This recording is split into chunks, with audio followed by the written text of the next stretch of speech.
Word to the wise. Remember Pearl Harbor.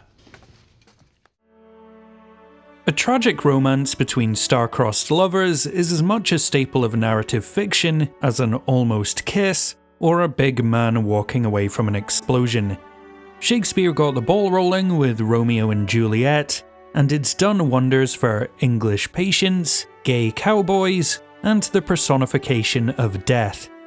Then of course there's Titanic. The $2.2 billion juggernaut of steamy windows and sinking ships sent ripples through the industry with its box-ticking mass-market appeal to all demographics.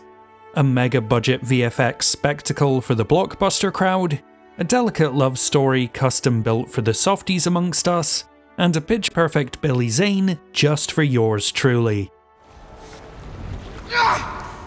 So naturally, everyone and their grandma started trying to emulate the formula of historical epic plus the sensuous laying of pipe equals cash money.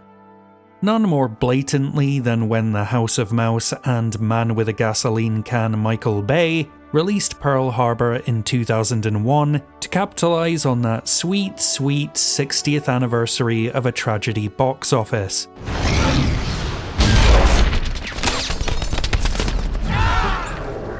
It's a sweeping love triangle between two combat pilots and a military nurse, on the eve of and following the events of December 7th, 1941, with plenty of aw shucks patriotism and dive-bombing airplanes thrown in for good measure. Alas, its modest financial return and critical decimation would prove that it takes more than collateral damage and hunky boys with big Adam's apples to lure in a crowd.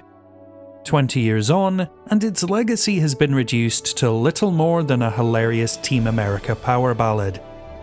Which is why I'm here.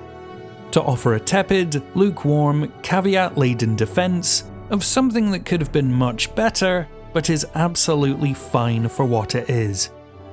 But before all that, I think it's only fair to acknowledge the criticisms leveled against Pearl Harbor, because there really is a lot wrong with this film. Attack by Japan considered imminent. They're only an hour late.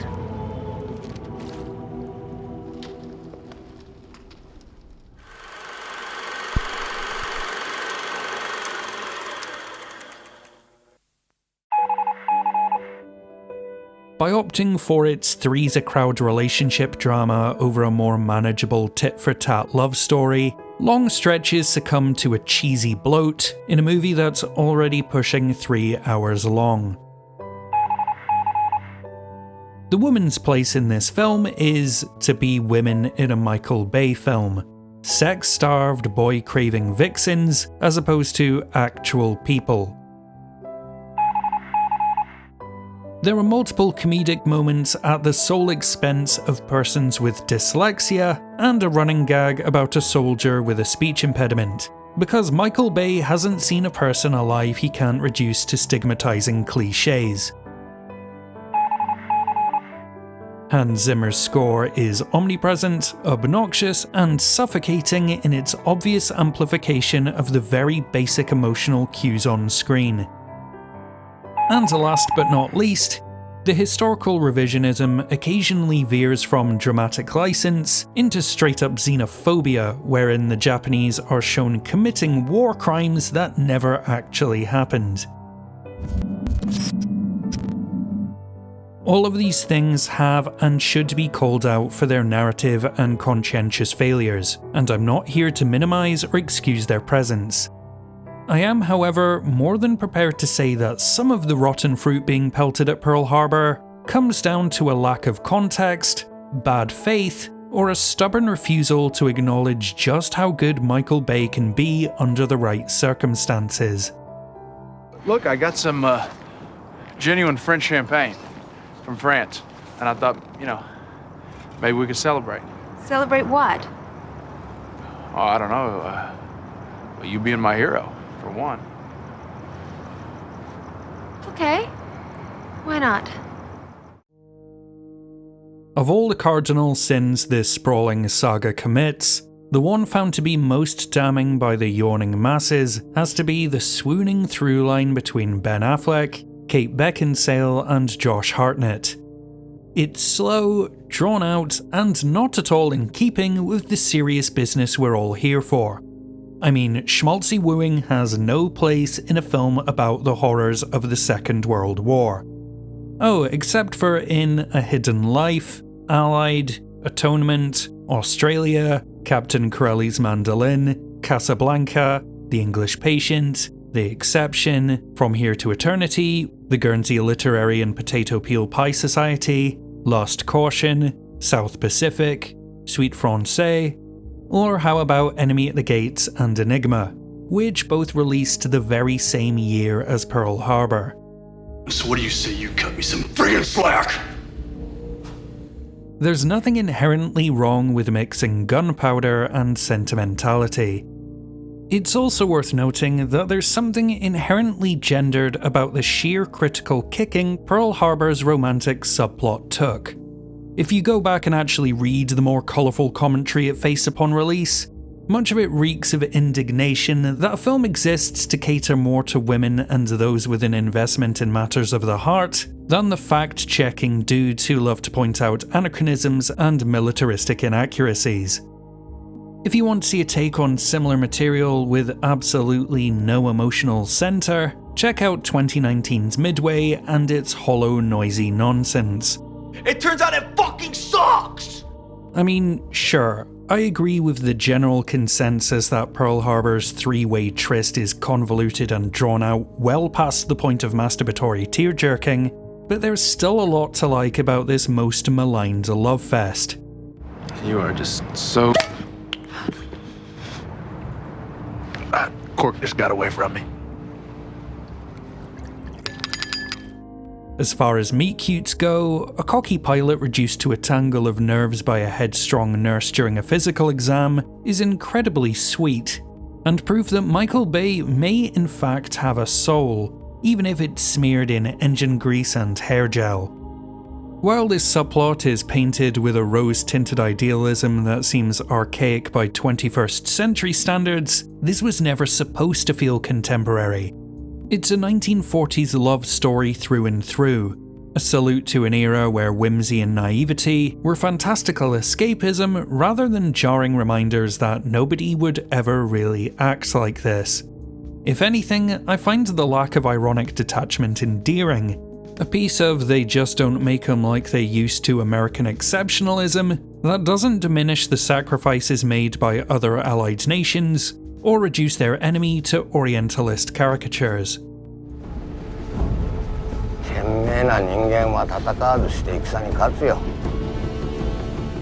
It's also, by a significant margin, the best looking film Michael Bay has ever made.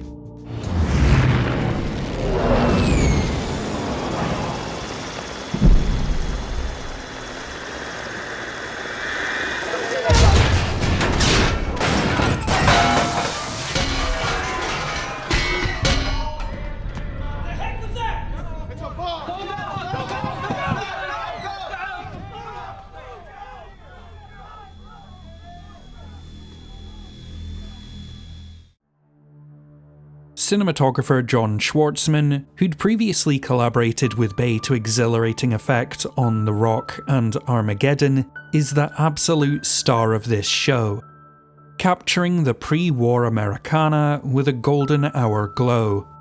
It's a gorgeous blend of nostalgic warmth and historical mythologizing, rendered with just enough parallax-shifting movement to keep shots dynamically interesting, but with the discipline of stillness when it's most needed. The vibrant, colourful stretch from the first act right up until the first bomb falls is a measured attempt to replicate the blasé attitude of a nation convinced of their invincibility. When the titular attack kicks in at the halfway point though, that's where Schwartzman and Bay earn their paychecks, and it stands up as the most singularly brilliant sequence either of them have ever put on celluloid.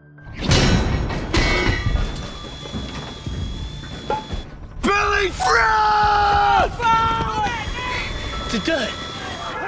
It's a dud!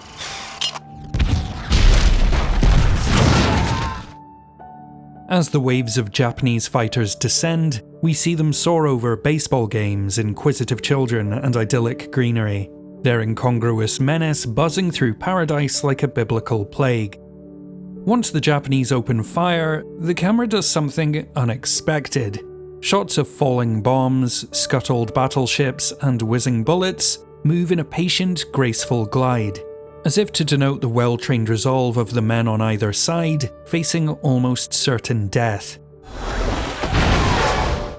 Now compare that to the frantic disorientation shown in the scenes of medical triage, as non-combatants and health workers fight through shock and terror to provide palliative care with trembling hands and eyes stinging from the smoke and debris.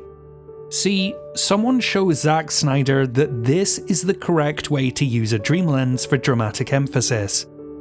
Shot and released a few years before shaking, indecipherable action with Tank Bay's Transformers series, there's a lucid clarity to most of the attack. Cutting back and forth between the ground, air, sea, and ship interiors could have devolved into a strobe light of carnage, but there is next to no geographical uncertainty or spatial disconnect even amongst all this mayhem. Achieving that kind of balance isn't just difficult. When conducted on this scale with the intermingling of practical pyrotechnics, digital embellishments, and countless extras, these 40 minutes are a trembling reminder that Bay can and has elevated bombastic spectacle into a kinesthetic art form. If anything, the 2 hours and change that surround this sequence are victims of its success, with nothing else here able to match the King of Kaboom's crowning achievement. Even still, there's plenty of Alec Baldwin, Ewan Bremner, and melodramatic looks into the middle distance to warrant a charitable Sunday afternoon reappraisal. I'll be the first to admit that Pearl Harbor is far from a great film. Taken as an overlong, historically nonsensical whole, it's just kind of okay. But that isn't to say there aren't a lot of laudably brilliant moments, to be salvaged from the scrap heap of self-congratulatory jokes at the expense of the dude who turned a line of toy robots into racist piss freaks. There's the simpler times charm of two childhood friends falling in love with the same woman. Cinematography so entrancing I could make underwhelming, elbowy sex to it. An action centerpiece of such technical proficiency and practical complexity that nobody has dared challenge it in the 20 years since. A movie released in the summer of 2001, featuring the chilling line, "God help anyone who goes to war with America." This isn't some contrarian rally for the rightfully condemned, nor is this intended to be a wholehearted exoneration of an incredibly flawed work. All I'm saying is, while it struggles to get off the ground and doesn't quite stick the landing, Pearl Harbor goes down in a blaze of glory.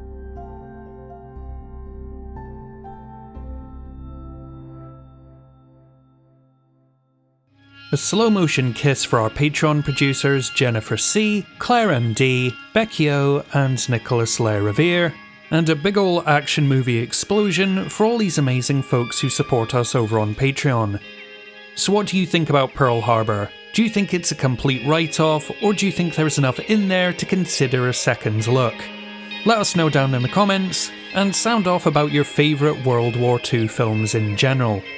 As always, the best way to help us out is to leave a comment and hit the like button, and if you're in a position to do so, consider checking out our Patreon at the link in the description below, where you can get access to the In Frame Out Film Club, your name in the credits, and our private Discord server. As always, thank you for watching. Until next time, this is In Frame Out.